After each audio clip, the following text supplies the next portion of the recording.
আসসালামু আলাইকুম প্রিয় দর্শক। ইতিহাসে কিছু যুদ্ধ আছে যেগুলো ফলাফল হিসেবে মানচিত্র বদলে দিয়েছে, আবার কিছু যুদ্ধ আছে যেগুলো মানুষের বিশ্বাস বদলে দিয়েছে। কিন্তু সবচেয়ে ভয়ঙ্কর যুদ্ধ সেইগুলো যেখানে বন্দুকের গুলির আগে ভাষা বদলে যায়, রাজনীতির আগে ধর্ম ঢুকে পড়ে, আর কৌশলের জায়গায় দখল করে নেয় স্রেফ ধর্মীয় বিশ্বাস আর আবেগ। আজ বিশ্ব রাজনীতিতে ঠিক সেই প্রশ্নটাই ঘুরে ফিরে আসছে। ইরানকে ঘিরে যুক্তরাষ্ট্রের এই যুদ্ধ কি শুধুই নিরাপত্তা বা কূটনীতির লড়াই, নাকি ধীরে ধীরে এটাকে ধর্মীয় যুদ্ধের রূপ দেওয়া হচ্ছে?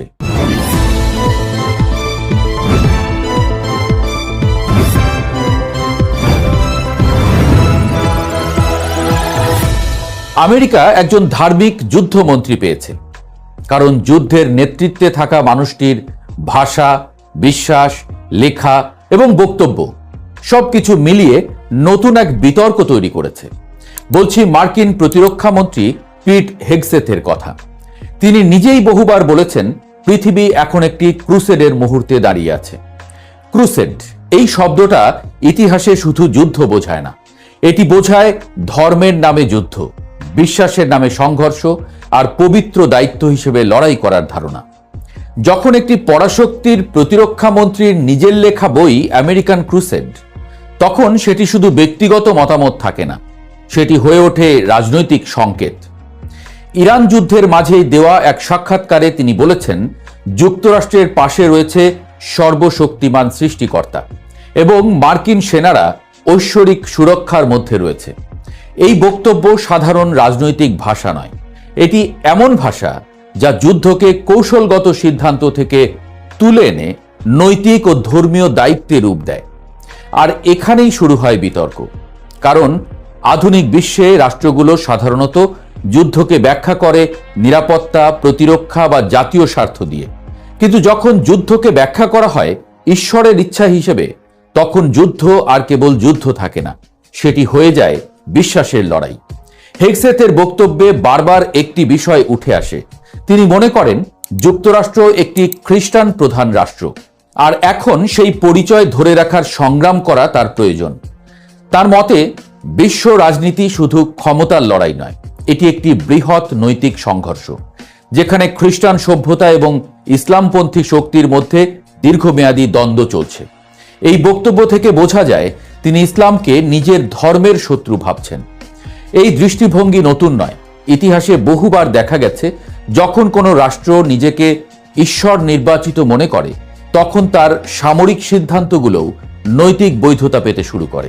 হেগসেথের শরীরে থাকা জেরুজালেম ক্রস ট্যাটু এবং জিজুস ভোল্ট অর্থাৎ ঈশ্বর এটি চান, এই শব্দটি মধ্যযুগীয় ক্রুসেডের সঙ্গে সরাসরি সম্পর্কিত। এই ক্রুসেড ছিল ইউরোপীয় খ্রিস্টানদের পবিত্র ভূমি পুনর্দখলের যুদ্ধ, যা শতাব্দীর পর শতাব্দী মুসলিম বিশ্বে স্মৃতিগত ক্ষত হিসেবে রয়ে গেছে। এখন প্রশ্ন উঠছে, একই প্রতীক ও একই ভাষা ব্যবহার করে যদি আধুনিক যুদ্ধ পরিচালিত হয়, তাহলে মুসলিম বিশ্ব সেটাকে কিভাবে দেখবে? কারণ যুদ্ধ শুধু বাস্তবতায় নয়, উপলব্ধিতেও ঘটে। যদি একটি পক্ষ মনে করে তাকে ধর্মের কারণে টার্গেট করা হচ্ছে, তাহলে সংঘাত দ্রুত রাজনৈতিক সীমা ছাড়িয়ে সভ্যতার সংঘর্ষে পরিণত হয়। কি লিখেছেন হেগসেথ তার বইতে? হেগসেথ তার বইতে লিখেছেন যুক্তরাষ্ট্র এখন এমন এক অবস্থায় আছে যেখানে খ্রিস্টানদের বাধ্য হয়ে লড়াই করতে হবে, যেমন 1000 বছর আগে ক্রুসেডাররা করেছিল। তিনি ইসলাম সম্পর্কে কঠোর সমালোচনাও করেছেন এবং লিখেছেন ইসলাম তার প্রতিষ্ঠার পর থেকেই অবিশ্বাসীদের বিরুদ্ধে যুদ্ধ চালিয়ে যাচ্ছে। যুদ্ধপ্রিয় এই দলটিকে আমাদের কর্তব্য দমন করা। এই ভাষা শুধু মতাদর্শ নয়, এটি যুদ্ধের মানসিক কাঠামো তৈরি করে। আর এই সময়েই দেখা যায় মার্কিন প্রেসিডেন্ট ডোনাল্ড ট্রাম্প যুদ্ধের সাফল্যের জন্য প্রকাশ্যে ধর্মীয় আচার পালন করছেন, প্রার্থনায় অংশ নিচ্ছেন এবং ধর্মীয় সমর্থন আহ্বান করছেন। রাজনীতিতে ধর্মীয় প্রতীক নতুন কিছু নয়, কিন্তু যুদ্ধের মুহূর্তে ধর্মীয় আচার সামনে চলে আসা বিশ্বজুড়ে নতুন প্রশ্ন তৈরি করে। কারণ যখন যুদ্ধকে জনগণের কাছে শুধু সামরিক অভিযান হিসেবে নয়, বরং নৈতিক দায়িত্ব হিসেবে তুলে ধরা হয়, মার্কিন সামরিক কাঠামোর ভেতরেও ধর্মীয় ভাষার ব্যবহার বাড়ানোর চেষ্টা নিয়ে অভিযোগ উঠেছে। সামরিক চ্যাপলিনদের নির্দেশিকা পরিবর্তনের উদ্যোগ, পেন্টাগনের নিয়মিত প্রার্থনার আয়োজন, এমনকি খ্রিস্টান জাতীয়তাবাদী ধর্মযাজকদের আমন্ত্রণ, এসব ঘটনা সমালোচকদের মতে যুদ্ধের পরিবেশকে ধর্মীয় রং দিচ্ছে। মিলিটারি রিলিজিয়াস ফ্রিডম ফাউন্ডেশন জানিয়েছে, কিছু সেনা সদস্য অভিযোগ করেছেন যে যুদ্ধকে বাইবেলের শেষ সময়ের ভবিষ্যৎবাণী হিসেবে আলোচনা করা হচ্ছে। যদিও এসব অভিযোগ স্বাধীনভাবে যাচাই করা কঠিন, তবু এই আলোচনা নিজেই একটি বাস্তবতা তৈরি করছে। যুদ্ধকে ধর্মীয় ফ্রেমে দেখা হচ্ছে। এখানেই বিষয়টি বিপজ্জনক হয়ে ওঠে। কারণ যখন যুদ্ধকে বিশ্বাসের লড়াই হিসেবে দেখা হয়, তখন আপোষের জায়গা সংকুচিত হয়ে যায়। রাজনৈতিক বিরোধ শেষ হতে পারে আলোচনায়, কিন্তু ধর্মীয় যুদ্ধ সাধারণত শেষ হয় বিজয় বা পরাজয়। বিশেষজ্ঞদের মতে খ্রিস্টান জায়নবাদ নামের একটি মতাদর্শ যুক্তরাষ্ট্রের রাজনীতিতে প্রভাব বাড়াচ্ছে। এই ধারণা অনুযায়ী ইসরায়েল রাষ্ট্রের অস্তিত্ব বাইবেলের ভবিষ্যৎবাণীর অংশ এবং সেটিকে রক্ষা করা ধর্মীয় দায়িত্ব। এই বিশ্বাস যদি নীতি নির্ধারণে প্রভাব ফেলে, তাহলে মধ্যপ্রাচ্যের সংঘাত শুধু ভূরাজনীতির থাকে না, এটি হয়ে ওঠে ধর্মীয় ভবিষ্যৎবাণী পূরণের মঞ্চ।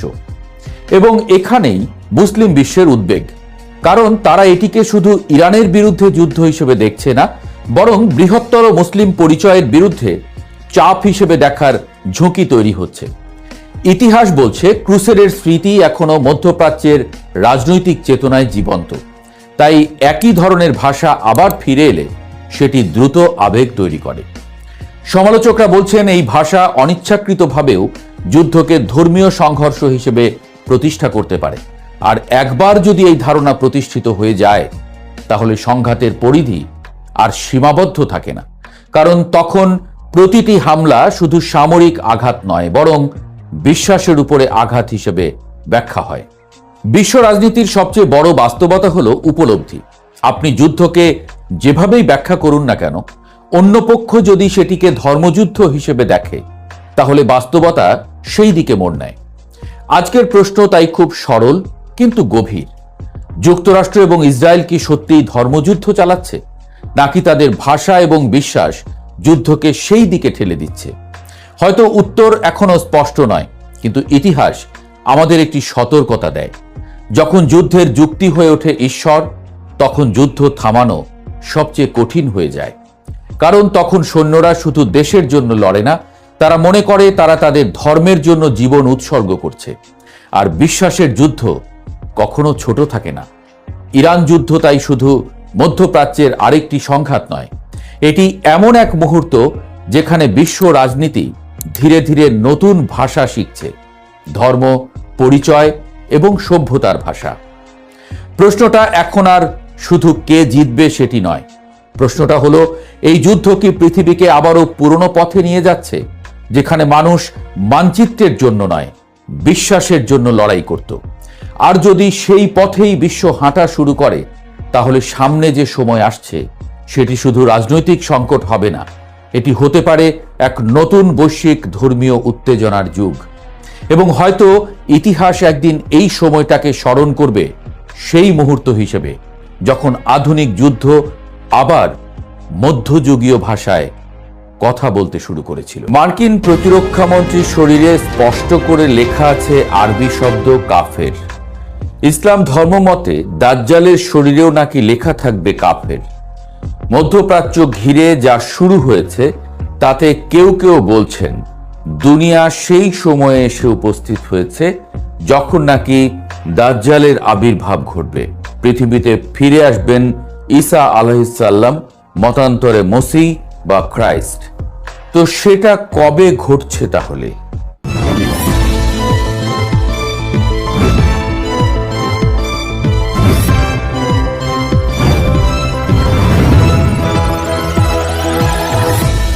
কেউ কেউ তো আবার ডোনাল্ড ট্রাম্পকেও ঈশ্বরের মনোনীত ব্যক্তি হিসেবে আখ্যায়িত করছেন।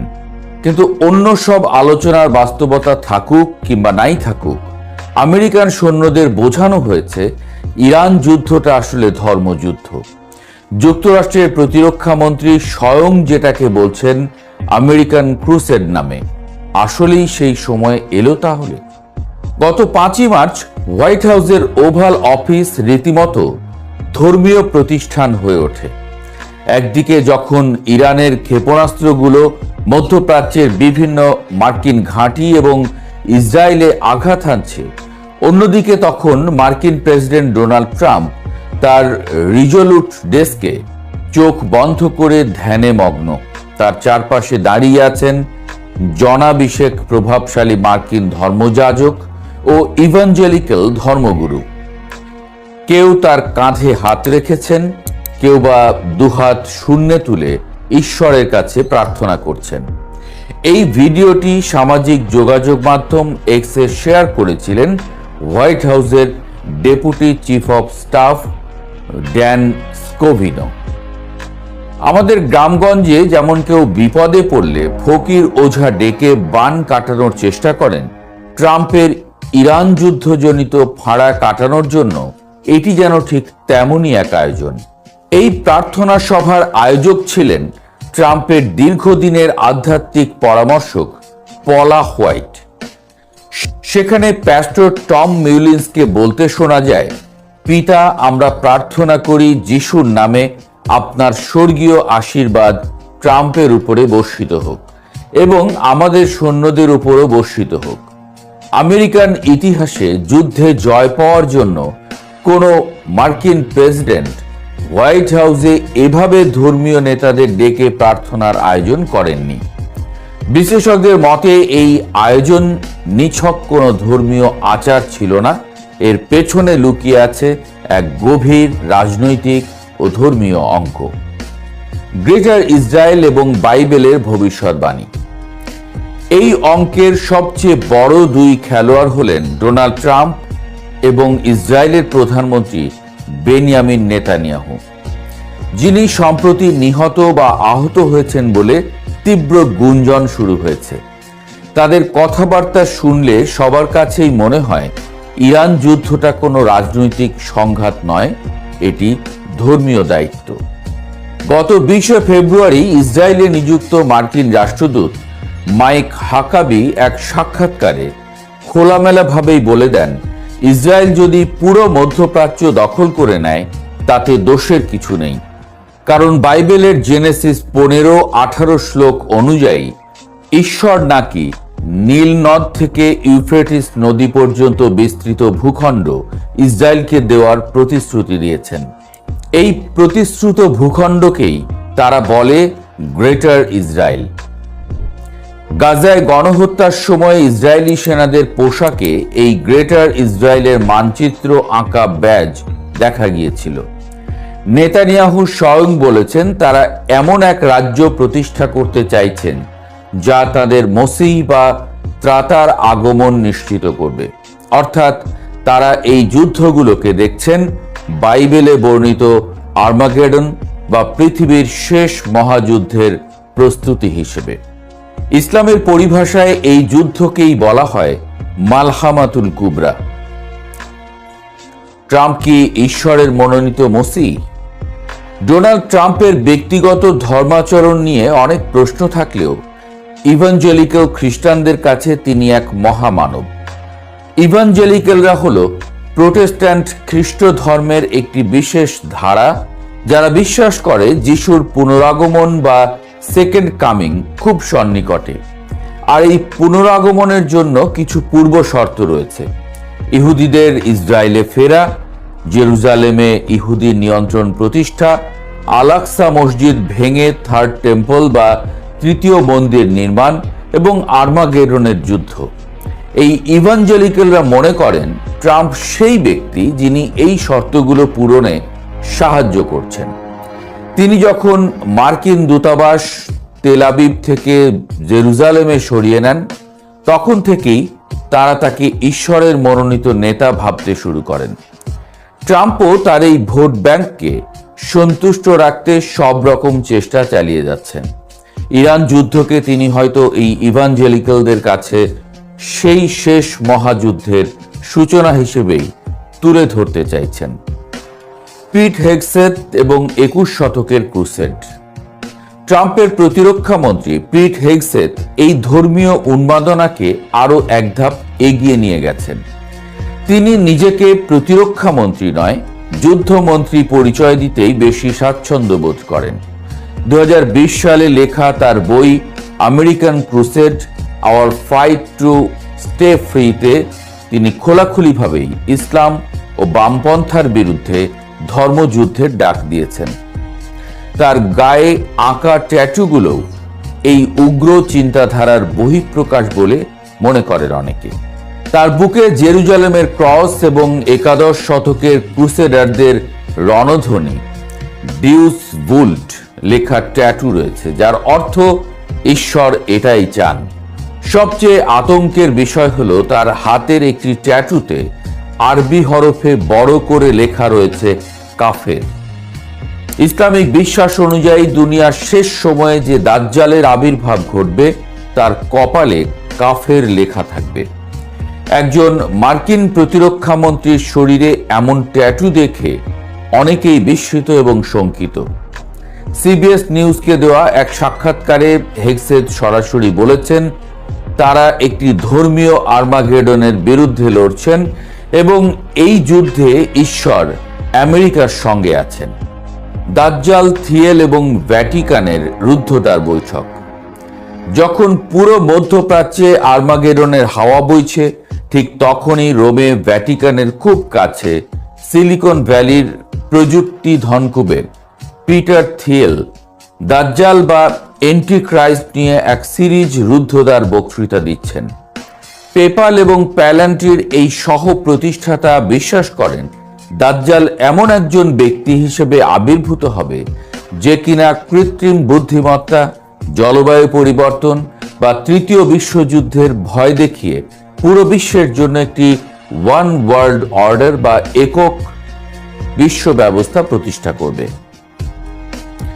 থিয়েলের এই তত্ত্বের সাথে ইসলাম ধর্মে বর্ণিত দাজ্জালের ধারণার অদ্ভুত মিল রয়েছে, যেখানে দাজ্জাল সারা বিশ্বের একক নিয়ন্ত্রণ নেওয়ার চেষ্টা করবে। থিয়েল সতর্ক করেছেন যে দাজ্জাল হয়তো শান্তির প্রতিশ্রুতি দিয়েই মানুষকে প্রতারিত করবে। পুরো দৃশ্যপট মেলালে মনে হয় পৃথিবী হয়তো সত্যিই এক চরম অস্থির সময়ের দিকে এগুচ্ছে। ট্রাম্পের প্রার্থনা, নেতানিয়াহুর গ্রেটার ইসরায়েলের স্বপ্ন, হেগসেথের ক্রুসেড আর থিয়েলের দাজ্জাল তত্ত্ব সব মিলিয়ে রাজনীতি এখন এক ধর্মীয় অন্ধবিশ্বাসের ভয়ঙ্কর ককটেল হয়ে উঠছে। এই ককটেল কখন কিভাবে বিস্ফোরিত হয় সেটাই এখন দেখার বিষয়। আপাতত আমরা চাই যুদ্ধ বন্ধ হোক, শান্তি ফিরে আসুক পৃথিবীতে।